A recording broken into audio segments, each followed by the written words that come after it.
In this tutorial, I'll guide you on how to fix the issue of Messenger notes not showing on Android. Many users encounter this problem, but fortunately, it can be resolved easily with a few steps. To start, open Phone Settings. Scroll down and select Apps. Next, tap on the search icon at the top right and type Messenger.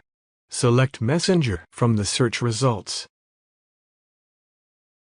Scroll down to find the storage option and tap on it. Then, tap Clear Data. A pop-up will appear asking you to confirm the action. Tap Delete to confirm. This step can help resolve any glitches or issues that might be causing the problem. After clearing the data, go back to the Messenger app settings and tap Permissions. Ensure all permissions for Messenger are allowed. Once you've adjusted the permissions, reopen the Messenger app. You will need to log in again, since clearing the data removes your stored account information. After logging back in, check if your notes are now displaying correctly. That wraps up this tutorial.